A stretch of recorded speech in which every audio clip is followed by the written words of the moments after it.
안녕하세요. 안녕하세요. 오늘 가채점 설명회를 맡게 된 부천 전략실장 강신욱이고요. 오늘 날씨가 많이 추우시네요. 예약을 꽤 많이 하셨는데 예약을 한 70분 하셨는데 약간 썰렁하긴 하지만 그래도 진행을 하겠습니다.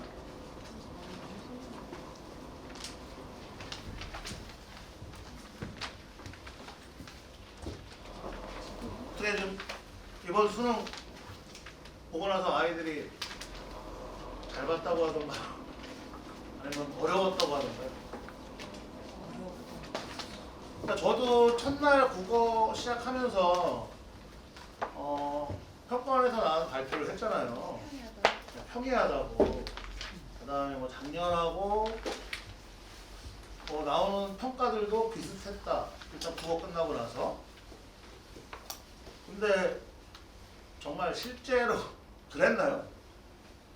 그러니까는 참 전문가들이 느끼는 이 난이도와 그 다음에 학생들이 체감하는 난이도는 확실히 틀린 것 같아요. 보면 그게 이걸 보시면 저희가 이제 추정치입니다. 이게 가치점이니까 이거는 뭐 저희가 딴 타사나 차이가 조금씩 날 겁니다. 근데 저희가 추정하기로 국어 같은 경우는 이제 1등급 컷이 현재는 원점수 기준이니까 1등급 컷이 대략 화작은 88점, 그 다음에 언매는 85점 이렇게 보거든요. 수학 같은 경우는 학통 같은 경우는 이제 89에서 90점 사이, 그 다음에 미적 같은 경우는 대략 87에서 88 이 정도 봅니다. 요거 안 찍으셔도 됩니다. 우리 왜냐면 여기 들어올 때 받은 책들 있죠. 여기 페이지 표시되어 있어요. 네, 표시되어 있으니까는 거기 확인해 보시면 돼요. 그 대략 이 정도로 형성이 되는데 지금 시기에 가채점의 용도 중에 하나는 뭐냐면 등급 확인이잖아요. 왜냐하면 이제 논술 썼거나 교과를 썼거나 했을 때 이제 그 최저를 충족시켰느냐, 충족을 못 시켰느냐 이런 것들이 있죠. 그거는 지금 시기에는 제발 가장 저한테 유리한 쪽으로 해석하세요. 만약에 저희는 88로 예측을 했지만 만약에 다른 회사가 87이다, 86이다 이렇게 예측할 수도 있잖아요.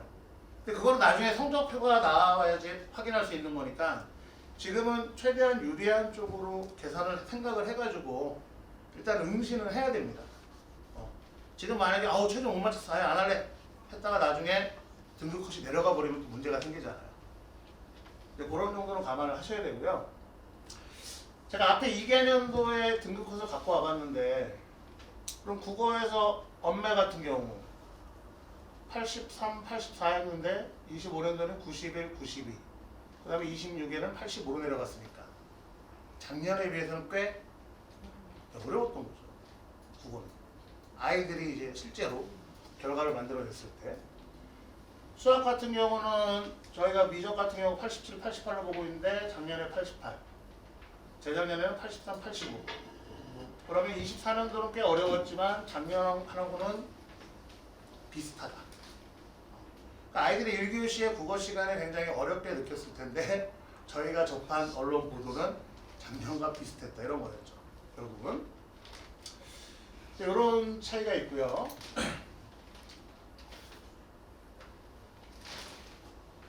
올해 가장 화제였던 게 탐구죠. 탐구에 왜 가장 관심이 많았을까요? 사탐론을 꽤 많이 했잖아요. 사탐론을 꽤 많이 했는데 평가원에서는 뭐라고 그랬냐면 사탐론을 많이 했어도 이렇게 유불리는 크지 않을 것이다 라고 했는데 제가 볼 땐 탐구는 올해 꽤 잘 냈습니다. 점수 기준으로 보면. 그래서 저희가 지금 예상하고 있는 1등급 컷 원점수인데 사탐을 쭉 보시면은 생유는 46주, 46하고 47, 세계지리가 44 이 정도잖아요.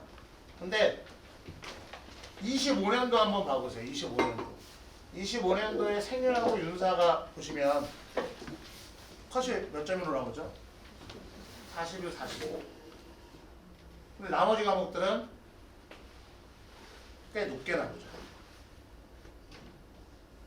그 다음에 과탐을 보시더라도 현재 지금 물화생지를 보게 되면 저희가 45, 46, 43, 47 원점수를 계산하고 있어요.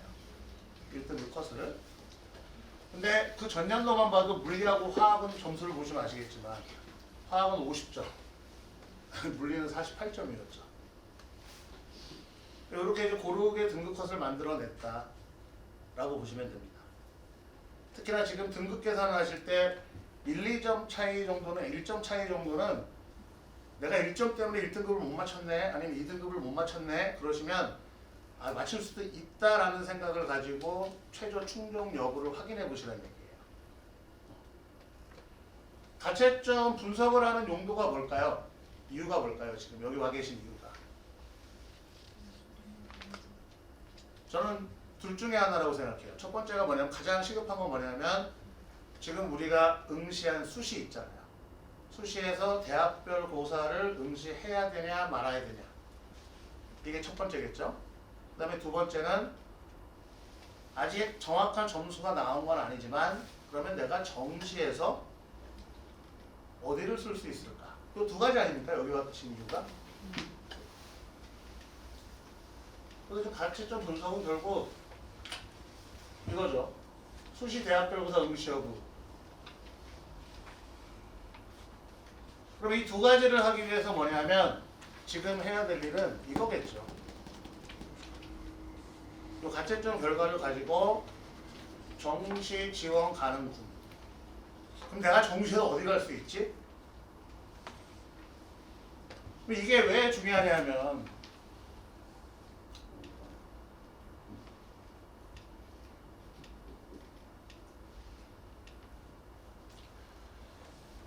저희가 최저를 맞췄냐 못 맞췄냐는 게 등급이 중요하죠. 그렇죠? 등급이 중요한데 요 시기가 지나고 이제 우리가 넘어가게 되면 정시로 넘어가게 되면 그때부터는 등급이 중요할까요? 그때부터는 등급이 중요하지 않습니다. 등급이 중요하지 않고 표준 점수하고 백분위가 중요합니다. 수능 성적표를 받아보시면 아시겠지만 수능 성적표는 원점수가 없습니다. 어머니들. 원점수라는 게 없어요. 등급하고 나와 있는 게 뭐죠? 백분위하고 표준점수 이 두 가지만 나옵니다. 등급 플러스 해가지고. 왜 그러냐면 대학들은 원점수로 뽑는 게 아니라 표준점수나 백분위를 활용해서 아이들을 뽑죠. 그렇기 때문에 이제는 표준점수하고 백분위가 중요하게 되는 거고 근데 현재 저희뿐만 아니라 타 회사들도 추정치죠. 지금 가채점이니까 가채점 기준으로 백분위하고 표준점수들이 발표가 됩니다. 근데 회사마다 좀 틀릴 수가 있다는 점은 좀 양해해 주시고요. 이런 것들을 활용해가지고 대략의 범위를 정하는 겁니다. 어떤 범위죠? 정시에서 내가 갈 만한 범위. 종이 배치표 보시면 그 배치표대로 대학을 무조건 가는 게 아니에요. 굉장히 이렇게 폭이 넓죠. 폭이 넓고 위아래로 더 보셔도 돼요. 위아래로 더 보셔도 돼요. 아니면 종이 배치표 보기가 좀 불편하시면 저희 이투스 가채점 풀서비스도 있고 타사도 있습니다. 들어가서 보면 대략적인 범위를 알려줍니다. 가군에서 이 정도 점수면 어느 라인업에 있다. 야군에서 대학들 라인업 이런 것들을 보여줍니다. 그래서 지금은 그런 대략적인 범위를 정하기 시작하는 시기다. 이 말씀을 드리는 거예요. 언제까지? 성적표가 나오기 전까지. 그렇죠? 그러면 첫 번째로 대학별 고사 응시업을 어떻게 판단하느냐. 논술이라든지 면접을 내가 가야 돼, 말아야 돼. 세 가지 케이스가 있습니다.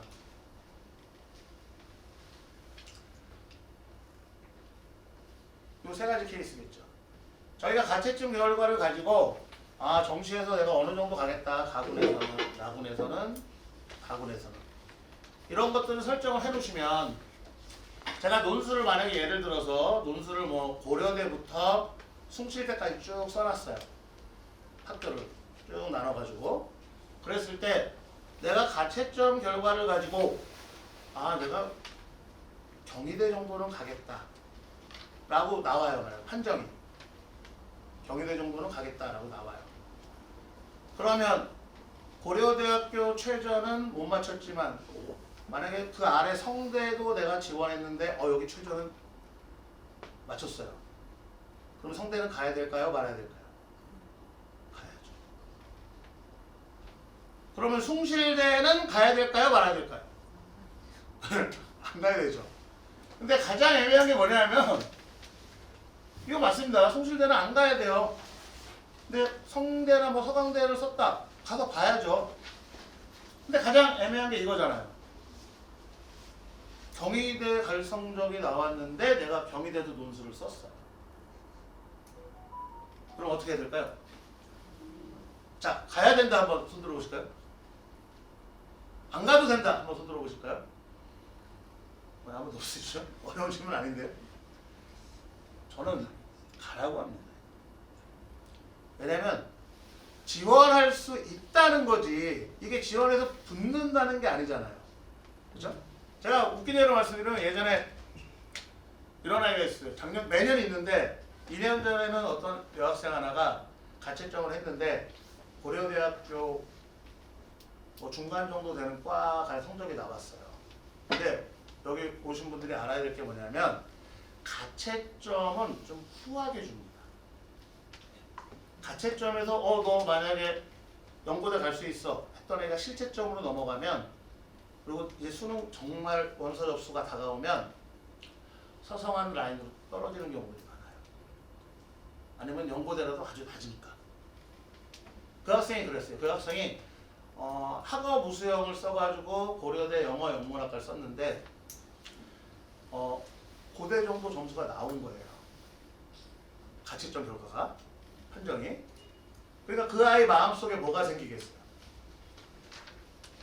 욕심이 생기죠. 어떤 욕심이요? 서울대 한번 질러가야죠. 서울대로 목표로 공부했던 애니까.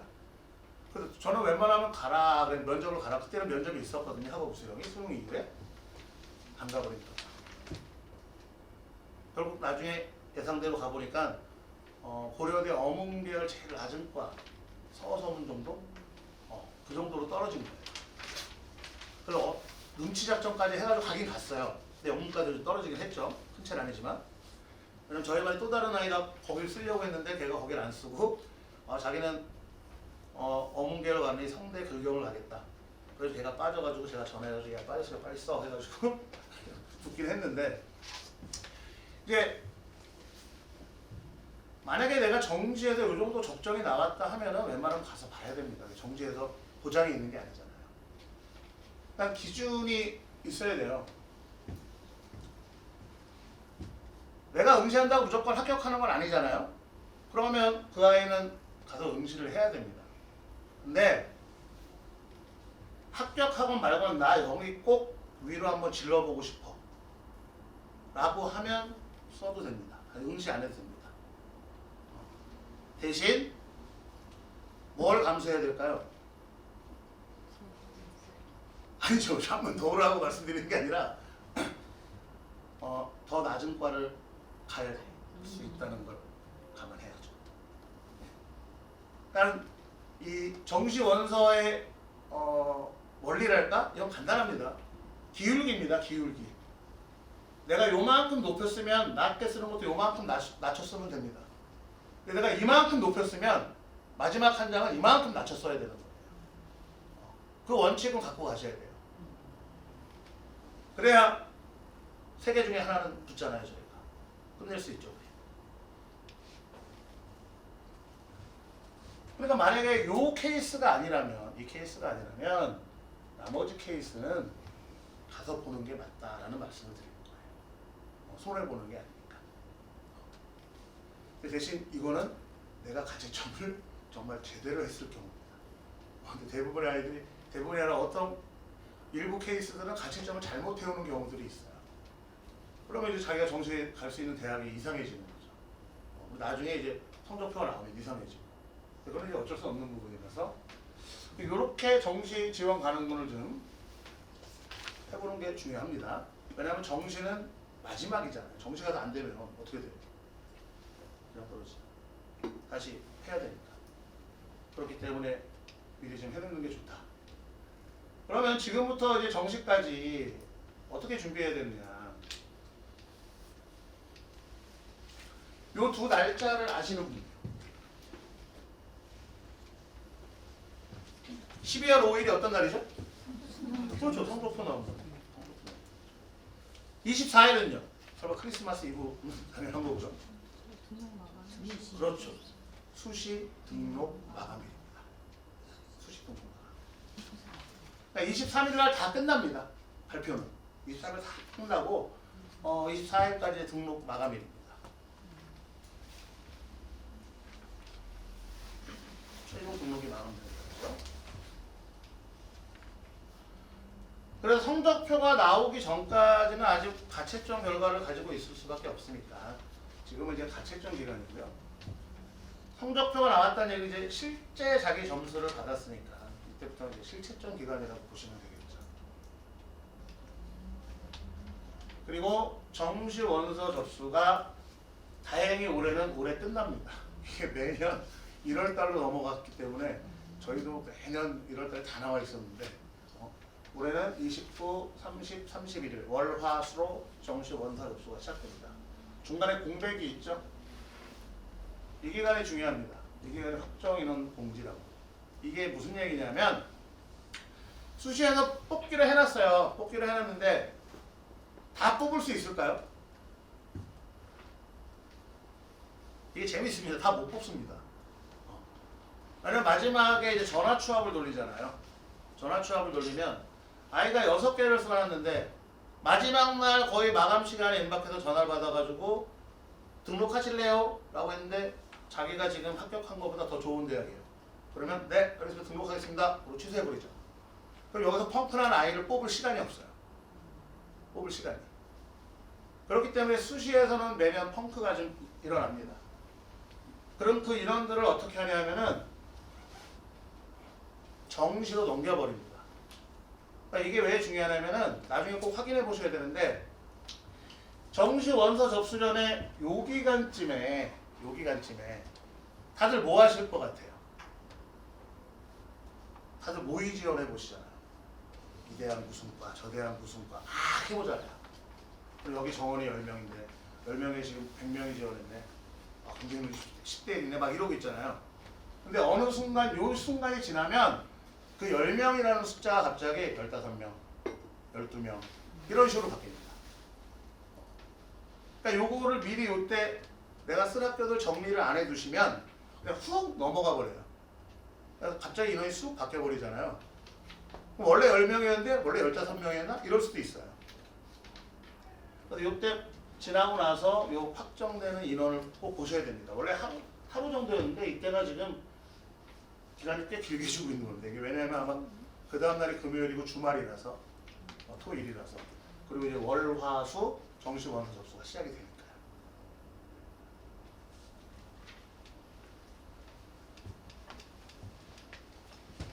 그래서 지금 이제 하실 일은 뭐냐면 성적표가 나오기 전까지 뭐 학교의 대략적인 군을 정하셨으면 라인을 정하셨으면 활용 지표라든지 여기는 뭐 표준 점수 쓰는 학교구나. 여기는 100분의 1을 쓰는 학교구나. 그 다음에 여기는 뭐 3과목만 반영하는구나. 여기는 4과목을 반영하는구나. 이런 대학들 라인업을 찾아보시고 그 다음에 영역별로 이제 반영 비율. 왜냐하면 제가 잘 본 과목도 있고 못 본 과목도 있을 거잖아요. 자기한테 유리한 쪽으로 지원해야 되니까 그런 것들. 그 다음에 영어의 반영 방식. 영어를 퍼센테이지로 반영하느냐 아니면 그냥 감점으로 사용하느냐.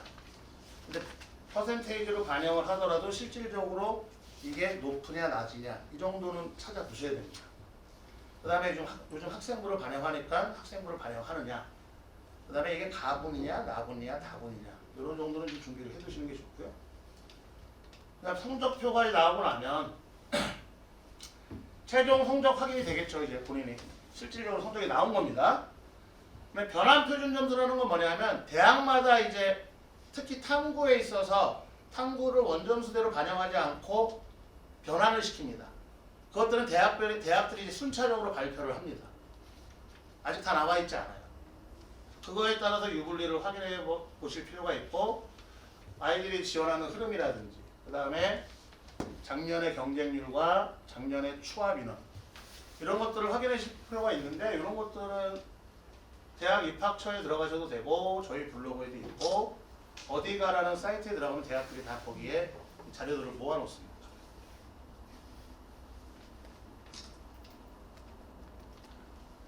그래서 이 시기 동안 작년도의 결과와 올해 입시적 변수가 뭐가 있나 이런 것들을 이제 고민을 하셔야 되는 거죠.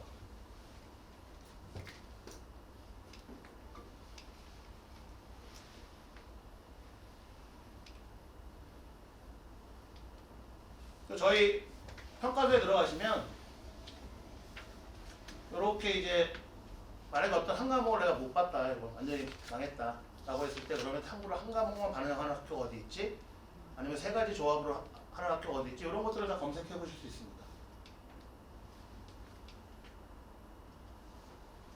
그래서 저희 그 가채점 자료 지금 책자 받으신 거 있죠? 여기 89쪽부터 보시면은 이런 것들을 좀 쭉 정리해 놓은 게 있으니까는 굉장히 좋은 책입니다. 잘 만들었습니다.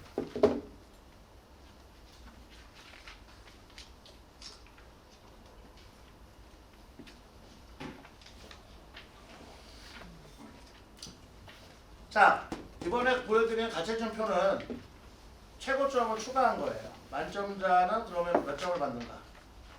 라는 걸 보여드리는 건데, 자, 국어하고 수학 보시면 국어는 화작 만점이면 144점이고요. 언매는 147점입니다. 그러니까 국어는 꾸준히 3년 전부터 화작과 언매의 만점을 비교해 보세요. 146, 150, 4점이죠. 136, 139, 3점입니다. 올해도 144, 147, 3점이죠. 한 문제 정도 차이로 계속 유지를 해오고 있는 겁니다. 근데 수학 같은 경우는 꽤 변화가 많습니다. 보시면 알겠지만, 자, 확통하고 미적을 보세요. 24년도에 어마무시하게 차이가 나죠. 24년도에. 확통 100점 맞아봐야 137점인데 표준 점수로. 미적은 148점입니다. 25년도로 오게 되면 5점으로 줄었죠. 근데 올해 26년도를 보게 되면 국어랑 똑같습니다. 3점으로 줄었죠. 확통의 난이도가 올라가고 있고 제가 볼 때는 확통과 미적의 격차가 이제 많이 줄어들었다. 올해 같은 경우 최고로 줄어든 거죠. 근데 보시면 재밌는 점은 국어의 가장 높은 표점이 147점이에요. 그렇죠? 근데 수학은요? 142점. 그러니까는 어떻게 보면 변별력이 어느 쪽에 좀 유리하게 형성이 된다? 국어 쪽에 좀 유리하게 형성이 되고 있는 거죠. 이게 단순히 이제 표점이 높으면 어려운 건 맞습니다. 근데 표점이 높아서 변별력이 구성이 되는 게 아니라 이걸 보셔야 돼요. 지금 1등급 컷하고 이 차이, 만점자 점수의 차이. 그러면 지금 미적을 보면은 140이 최고 표점인데 130이 컷이잖아요. 그렇죠? 그러면 쉽게 그냥 1점당 한 칸이라고 생각하면 여기하고 여기 사이에는 10칸 내지 11칸이 존재하는 거죠. 그렇죠? 근데 국어로 가게 되면 147과 133이니까는 여기는 14개에서 5개의 칸이 존재하게 되는 거죠. 그렇죠? 그러니까 여기는 1등급에 아이들이 줄을 쭉 쓴다 그러면 1등부터 15등까지 쓰는 거예요. 근데 수학 같은 경우는 쭉 한 줄로 세우면 1등부터 1등까지 쓰겠죠. 그렇죠? 그럼 똑같은 인원이라고 했을 때 같은 줄에 서 있는 아이들이 많은 과목은 어디죠? 수학이죠. 같은 줄에. 동점자. 동점자가 많은 과목은 수학이라는 얘기예요. 이해하셨어요? 여기까지? 네. 그러니까 이게 변별력입니다. 이게 변별력이에요. 과탐이 표준 점수가 높아서 과거에 표준 점수가 높아서 애들이 문과로 교차 지원한 게 아니라 그게 주 원인이 아니라 과탐이 1등급 컷부터 만점까지 높으니까 여기 줄 서 있는 아이들이 많아가지고 문과로 쭉 들어가면 사탐 애들이 방어를 못한 거죠. 그러니까 이것도 같은 논리라고 생각하시면 돼요. 한 5, 6년 전에 국어가 불수능일 때가 있었어요. 그때 국어가 잘 본 아이들이 깡패였어요. 수학하고 너무 많이 차이가 나가지고. 근데 올해 그 정도까지 많은 차이는 아니겠지만 왜냐면 과목별로 반영 비율이 틀리니까 그런 건 있지만 그래도 국어가 좀 더 변별력을 가지고 있다라는 겁니다. 국어의 변별력이 수학의 변별력보다 크다는 얘기죠. 그래서 꼭 국어 반영 비율 이런 구조에 따른 유불리는 체크를 해보실 필요가 있다.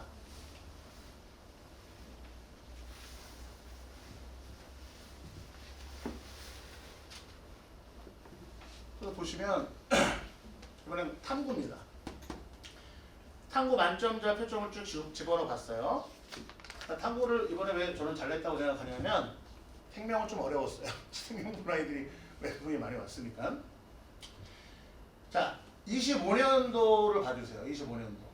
사탐이건 가탐이건 다 통틀어서 가장 높은 표점이 어디였죠? 25년도입니다. 생명이잖아요. 77점입니다. 그럼 가장 낮은 표점은 어디였죠? 예, 화학 65점. 갭이 어마어마하죠. 이 차이가. 그러니까 선택 과목에 따른 유불리가 어마어마했던 시기가 작년입니다. 작년. 근데 올해를 봐주세요. 26년도를 봐주시면 가장 높은 표점이 몇 점이죠? 예, 생명의 74입니다. 근데 가장 낮은 만점자의 표점은 68이죠. 작년 대비해서 확 줄었죠. 그러니까 이번 수능에서 탐구는 생명이 좀 어려웠다는 것 빼고는 굉장히 잘 낸 겁니다. 선택 과목에 따른 유불리는 거의 없다고 보시면 돼요. 요것도 이제 언더 쓸지 참고하실 필요가 있죠. 왜냐면 요즘 사과탐 단계가 무너졌으니까. 그리고 두 번째로 이제 보셔야 될 거 아까 앞에서 언급했던 영어. 이번에 영어 어려웠습니다. 영어 진짜 어려웠습니다. 뭐 작년하고 비슷해야 되는데 이거 다 말도 안 되는 얘기인데 이거 아마 4%도 안 될 수 있어요. 이번에 1등급 받은 비율이. 왜 어려웠다고 얘기하냐면 4%도 안 될 수 있는데 그 뒤에 2등급 받은 비율도 여기에 많아야 되잖아요. 2등급 받은 비율도 저 정도밖에 안 돼요. 13%. 그러니까 이번 수능의 영어는 꽤 아마 최고로 어려웠다. 이렇게. 아니 생각해보세요. 1등급이 몇 프로죠? 4%잖아요. 근데 1등급 받은 비율이 4%가 나오면 이거 굳이 상대평가할 이유가 있습니까? 이거? 상대평가로 바꾼 게 공부의 부담을 덜어주기 위해서라고 한 건데 네. 그러니까 그 정도로 어렵게 나왔다라는 거고요. 또 이게 왜 중요하냐면은 특히 뭐 상위권이라는 뭐 중위권도 마찬가지지만 이게 작년에 만약에 6.2%의 1등급이 나왔어요. 아이들이. 그러면 대략 6%대 대학을 우리가 머릿속에 상정을 해보면 생각을 해보면 그냥 단순하게 말씀드릴게요. 서성한 정도 쓰는 아이들은 대부분 영어 1등급 받았겠네? 이런 생각 할 거잖아요. 애들 그냥 1등급 갖고 들어오겠구나. 그다음에 중경외시 정도는 그래도 절반 이상은 1등급이겠네? 이런 생각을 하겠죠. 근데 만약에 이게 4%가 안 돼버리면 영어 1등급 아이들은 제가 볼 때 스카이에서 다 빠지는 거죠. 메디컬하고 스카이에서. 0보다 1부가 내려올 수는 있겠죠. 네. 이런 것도 좀 머릿속에 고려를 하실 필요가 있다. 영어가 그렇게 어려웠으니까. 그러니까 옛날에는 영어가 그래도 2등급을 대학, 내가 손해 안 보고 쓸 수 있는 대학이었는데 이제는 3등급 받을 수 있는 거 아니야? 이런 계산이 가능해지는 거죠. 그런 부분들이 있고요. 그 다음에 등급별 점수 차이 확인이 굉장히 중요하다. 이 얘기는 뭐냐면 대학별로 들어가 보시면 꼭 확인하셔야 돼요. 예를 들어 건대랑 숙대가 있어요. 근데 보시면 알겠지만 반영을 합니다. 건대는 10% 반영하고 숙대는 15%를 반영한대요. 전체 100% 중에서. 근데 학교에는 뭐만 나와 있냐면 요 전형만 나와 있습니다. 실질이 안 나와 있습니다. 요강을 보면. 잘 찾아보시면 아는데 그러면 어떤 식으로 나오면 200, 197, 194, 190 이렇게 반영을 한대요. 근데 반영 비율이 몇 프로죠? 10%잖아요. 그럼 전형 총점은 1000점이잖아요. 그러니까 얘네는 100으로 줄여보면 10%니까 실질적으로 점수가 줄어드는 게 틀립니다. 3점이 아니라 반으로 줄어드는 거죠. 근데 숙대 같은 경우는 15%잖아요. 그렇죠? 그러니까 100이 아니라 150으로 계산해야죠. 계산법이 틀립니다.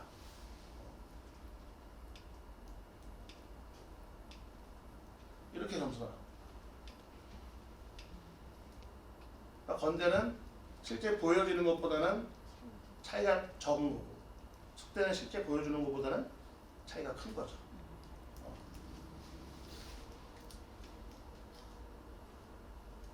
총점 기준으로 몇 프로 정도에 해당하느냐, 이걸 보셔야 되고요.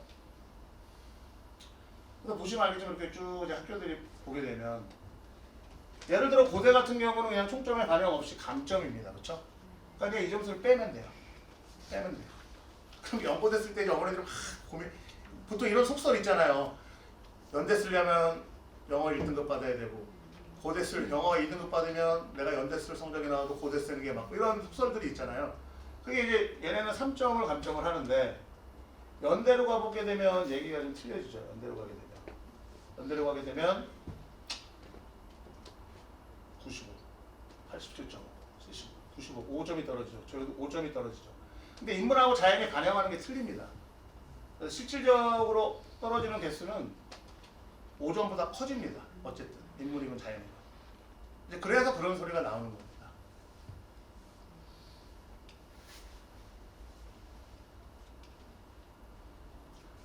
그 다음에 올해 이제 주의하실 것 중에 하나가 뭐냐면 탐구 가산점. 탐구 가산점. 이제 보니까 다 경기를 허물었잖아요. 탐구 가산점.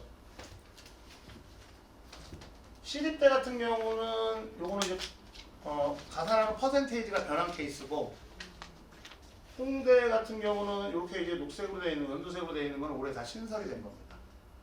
이거 다 신설이 된 건데, 여기는 원래 이제 과탐 지정으로 했다가 다 풀면서 이제 신설을 해버린 거죠. 그러니까 어느 과에 쓰느냐에 따라서 얘기가 틀려지는 겁니다. 실질적으로 보여드리면, 자, 요 세 성적표가 있어요. 세 성적표가 있는데, 세 개의 성적표가 있는데, 자, 공통점은 뭐냐면 국어, 수학, 영어는 다 똑같습니다. 설정을 다 똑같게 해놨어요. 다 똑같게 해놨고, 자, 첫 번째 성적표는 둘 다 뭐죠? 선택 과목이 과탐이죠. 여기는 요즘 가장 인기가 있는 사탐, 과탐 조합이고, 그 다음에 여기는 둘 다 사탐으로 넣어놓은 케이스겠죠. 자, 이거 가지고 점수를 환산해 보면 표준 점수하고는 다 똑같습니다. 그리고 100분위로 가면은 A 학생이 0.5점 높고 B 씨가 0.5점이 낮죠. 이렇게 됩니다. 자, 근데 얘네들 홍대 자연계열에 응시를 하면 점수가 어떻게 나오죠?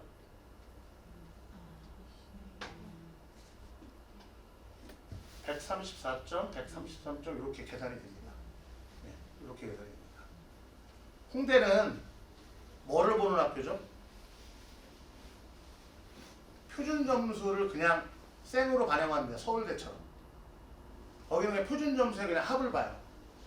그러면 똑같이 나와야 되는데 이렇게 나오는 거죠. 뭐 때문에? 과탐 때문에. 아까 제가 말씀드렸잖아요. 여기 신설됐다고 이게. 여기 신설이 됐어요. 그러니까 저 3%, 요 3%를 주기 때문에, 요 3% 때문에 셋 다 동점을 받아야 되는데 A가 훨씬 유리해지는 거죠. 이해하셨죠? 몇 점 아니야 라고 생각하시면 안 됩니다. 홍대는 총점 합이 몇 점일까요? 홍대는 총점 합이 150점이에요. 딴 데들은 1000점 이러잖아요. 근데 홍대는 150점. 나중에 정시였을 때 보시면 여기가 130 정도가 적정인데 왜 나는 여기에 소신 내지 위험이 뜨지 129점밖에 안 되는데? 라고 하는 애들 많아요. 근데 그 1점 차이가 어마어마한 겁니다. 1점이 아니라 최소 곱하기 6, 7 정도를 하셔야 돼요. 1000점 만점으로 계산할 때 보면. 그렇기 때문에 꽤 크게 차이가 나는 거죠.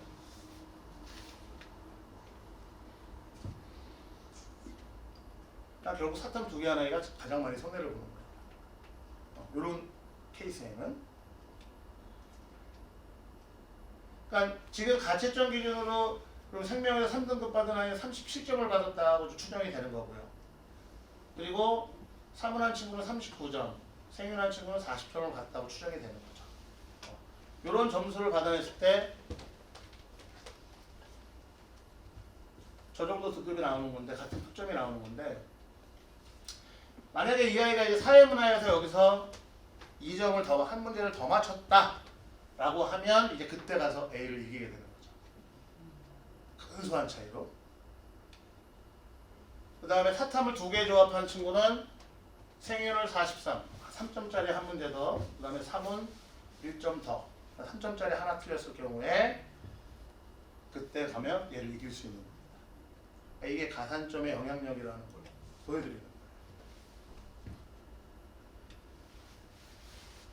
올해 정시에서 이제 또 변수가 뭐냐면은 무전공, 제가 매년 말씀드리는데 무전공 2개 있다는 거 반드시 아셔야 되고요. 유형 1과 유형 2가 있습니다. 유형 1은 전체 대학 아무 데나 자기가 선택할 수 있어요. 근데 유형 2를 지원하실 때는 반드시 아셔야 돼요.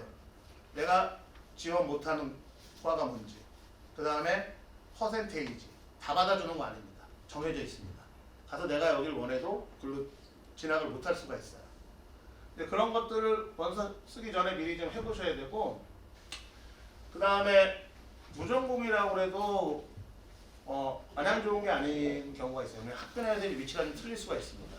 대표적으로 경희대 같은 경우 보게 되면 저 작년에 헷갈리는데 자율전공, 자유전공이 있는 거예요. 자율전공, 자유전공.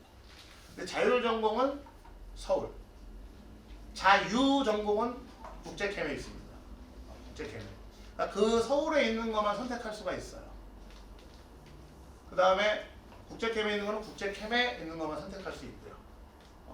그러니까 요거는 알고 지원을 하셔야 됩니다. 그리고 이거 되게 재밌는 건데 저는 이게 약간 이해가 안 가긴 하는데, 경희대에서 만약에 서울 캠퍼스의 자율전공은 굉장히 인기가 좋습니다. 인기가 좋습니다. 보시면 알지만 서울 캠퍼스 32개 학과가 있는데 저 자율전공이 100분의 점수로 계산했을 때 컷이 가장 높습니다. 그리고 충원하는 비율도 낮아요. 그러니까 애들이 잘 안 빠져나간다는 얘기죠.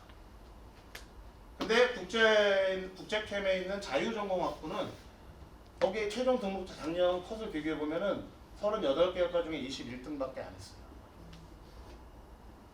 이게 되게 첫 해라서 그런지 좀. 그리고 근데 이제 동국대 같은 경우도 보시면은 열린전공학부 인문이 있고 자연이 있는데 여기 다 29개 중에 3등을 하고 있으니까 인기가 있다는 거죠. 근데 경희대 국제캠 같은 경우는 약간 이제 고민할 거리가 있다는 거죠. 왜 그런지. 솔직히 저 경희대 국제캠 아이들이 용인이라고 해서 기피하는데 절대 그럴 이유가 없거든요. 왜냐면 국제캠의 대부분의 주요 공대들은 다 있습니다. 근데 요거 놀라실 거예요. 요거 왜 충원을 근데 제일 많이 빠지지? 라고 하시면 얘는 다군에 있어가지고 군이 다군에 있어서 충원율이 높은 군에 있습니다.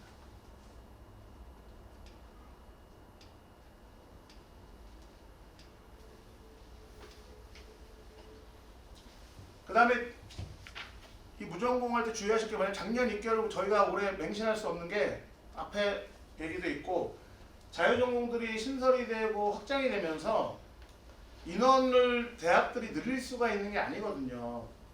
그리고 인원을 어디선가 빼와야 되잖아요. 그러니까 개별 학과에서 인원들을 빼와서 자유전공을 만드는 겁니다.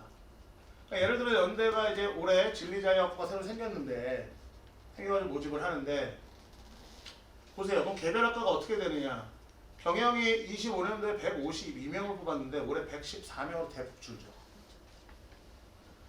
그 다음에 전전공 같은 경우 75명에서 57명, 기공 같은 경우 48에 37, 신소재 40에 38, 팍팍 줄여가지고 자유전공을 만드는 거기 때문에 작년도에 입결을 맹신할 수가 없다는 점에 바로 이걸 말씀드리는 거예요.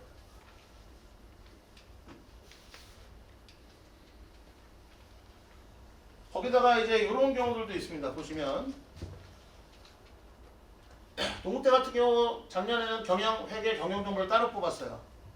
근데 올해는 경영대학으로 합쳐서 뽑습니다.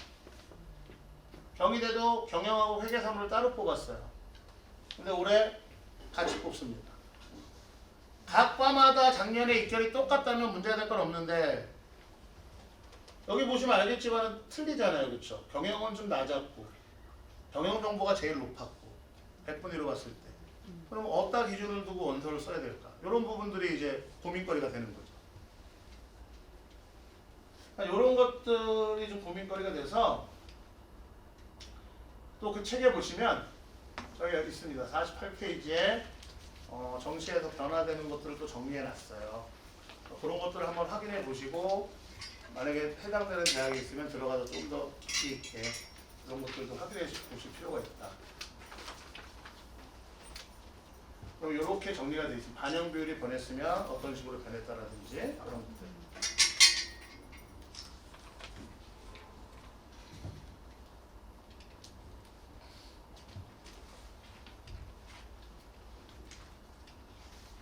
의대는 꽤 많이 줄었다라는 것만 말씀드리고 넘어가겠습니다. 지금 의대 큰 관심 않으신 것 같아서.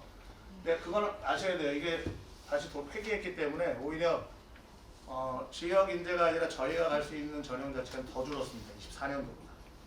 그 전형 증언된 걸 줄였는데 여기서도 줄였지만 여기서 덜 줄여버렸어요. 여기서 많이 남겨가지고 오히려 더 지금 모집 인원은 전체적으로 줄었다. 라는 거 말씀드리고요. 그러니까 제가 영역별 반영 비율이 왜 중요하냐면 두 개의 성적표를 보여드릴게요. 이 두 개의 성적표는 똑같은 게 뭐가 있죠? 한국사 똑같네요. 국어 똑같네요. 수학은 위에가 잘 받네요. 영어 똑같네요. 생명은 아래가 잘 받네요. 지구는 똑같습니다. 그렇죠? 하나는 수학을 잘 받고 얘보다 하나는 얘보다 과탐을 잘 받죠. 표준 점수의 합계를 보니까 아래가 이점이 높습니다. 이 두 아이가 서울 시립대에 지원을 하는 거예요. 근데 시립대 같은 경우는 반영 비율이 틀립니다. 어디를 지원하느냐에 따라서. 저 두 개의 차이가 있는 건데 하나의 케이스를 적용하면 누가 이기죠?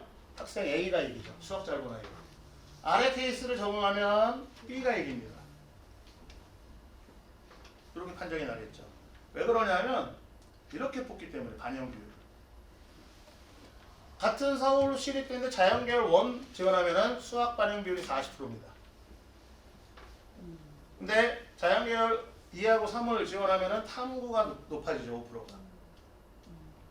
그러니까 나중에 원서 쓸 때 그런 경우 같은 대학인데 이과는 되는데 이과는 왜 안 되지? 막 이럴 수가 있어요.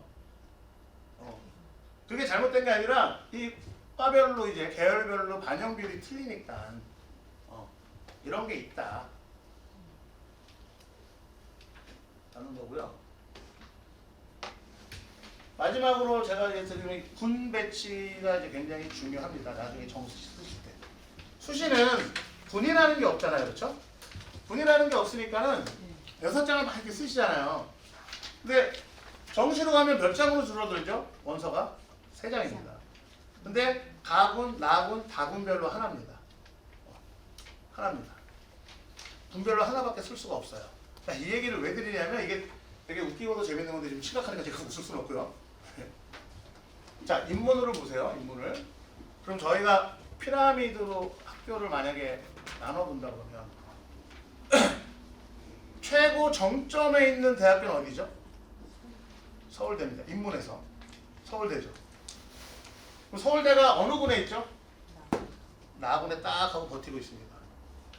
그러면 연고대가 서울대에 떨어진 애들을 받아야 될 거 아니에요. 그렇죠? 그러니까 연고대는 나군으로 갈 수 있을까요? 없을까요? 그래서 연고대가 서울대를 피하는 겁니다. 군이 다른 겁니다. 그렇기 때문에 나군에 있기 때문에 연고대가 가군으로 가 있어요. 몇 년 전에는 서울대가 여기 있었어요. 가군에. 연고대가 여기 있었어요. 근데 아무 이유 없이 서울대가 이걸 한번 옮겼어요. 근데 여기서 싹 바꿨어요. 이제 한 번씩 군기 잡는 거겠죠? 그러니까 연고대가 이리로 가니까 그러면 연고대 밑에는 어디죠? 우리가 생각하는? 서성안이잖아요. 그러니까 나군을 보세요. 서성안 쭉 또아래쪽으로 있죠. 그렇죠? 그러면서 다군에 살짝 작년부터 몇 명을 집어넣고 서강대는 무조건 서울대랑 같은 라인을 탑니다. 근데 이제 성균관하고 한양은 두 개를 차지합니다. 자, 그럼 여기서 뭘 보셔야 되면 특성이 있어요. 서성원을 지원하는데 나군을 지원하는 아이하고 가군을 지원하는 아이는 완전 틀려요. 왜? 나군을 지원하는 아이는 어디를 지원했습니까? 여기를 지원했으니까. 그렇죠? 예. 근데 가군을 지원하는 아이는 서성환이 나는 맥스야 하는 아이들은 가군을 지원합니다. 대부분. 아니면 가나군을 지원하겠죠. 근데 나는 서성환보다 더 위를 노리는 거야 라고 하는 아이들은 가군에 지원 안 하고 어디를 지원하죠? 나군을 지원하고 여기를 가는 거죠. 예. 이런 원리가 존재한다는 거죠. 그러니까 서울대 인원수만큼 문과에서는 항상 여기서 충원이 발생합니다. 근데 이게 이과로 가면 약간 얘기가 틀려지는 게 이과는 서울대 위에 뭐가 있죠? 메디컬이 있잖아요. 메디컬이 있어서 서울대를 붙어도 포기하는 애들이 있다는 거죠. 근데 문과 쪽으로는 포기하는 애들이 거의 없습니다. 그러니까 이 군 배치의 의미가 그런 거예요. 그러니까 중대가 계속 논하는 이유가 뭐냐면 자, 다군을 한번 쭉 보세요. 이거는 별로 의미 있는 인원도 아니에요. 작년부터 생긴 거고. 그러면 라인업으로 봤을 때 중대가 제일 많이 뽑잖아요. 중대는 가나 다군을 다 뽑아요. 그러니까 중대 다군에 쓰는 아이와 가나군에 쓰는 아이는 성향이 완전 틀린 아이들인 거죠. 그래서 중대 다군 같은 경우는 예비 번호를 못 받은 아이들이 붙습니다. 나중에. 보통 100바퀴는 돌아요. 100바퀴. 예. 충원율 1000% 정도는 넘어갑니다. 만약에 중대가 600%에서 멈춘 적이 몇 년 전에 있었는데 그때는 4구라고 불렀어요. 붙어도 될 건데 안 붙은 애들이 쭈쭈 나오게 되니까. 그렇게 군별로 쓰는 아이들의 성향이 다르기 때문에 그거를 생각해 보실 필요가 있다라는 거죠. 최종 목적지가 어디냐에 따라서 그 다음 군을 설정하는 거잖아요. 요 원리를 가지고 나중에 세 장을 정하셔야 돼요. 제가 시작할 때 말씀드린 게 뭐냐면 하나를 너무 높게 써버리면 하나는 너무 낮게 써야 된다. 안정. 보통 우리가 상향, 적정, 하향 이렇게 잡잖아요. 그렇죠? 요 기울기의 추가 어떻게 가느냐에 따라서 이제 내가 쓰는 게 달라지겠죠. 예를 들어서 인하대가 목표의 나이, 인하대가 나 인하대만 가도 돼! 라고 하는 아이는 그냥 인하대 같은 경우는 가나 다군을 다 뽑습니다. 가군, 나군, 다군을 다 쓰는 애들도 있어요. 그런 걸 기반으로 해서 그렇게 준비하시면 되고 나중에 이제 실체 좀 나오게 되면 또 다른 그런 것들이 있을 테니까는 그때 가서 그렇게 준비하시면 됩니다. 그리고 이제 2부에서는 들어와가지고 이제 지금 논술이라든지 면접이나 대학별고사 응시할 때 가장 제가 처음에 말씀드린 게 뭘 먼저 파악해야 내가 응시업을 결정할 수 있다? 그 정시에서 내가 어디 갈 수 있는지 지금 받은 가치점 결과를 가지고 그래서 대략 어느 정도 점수는 어느 라인이고 어느 정도는 어느 라인 그런 거 설명해 주실 거예요. 그래서 논술하고 면접 같은 걸 어떻게 준비하든지 이렇게 해가 궁금한 거 있으면 요 다음에 들어오시는 저희 센터장님한테 그런 것들 막 흔들고 질문하셔도 됩니다.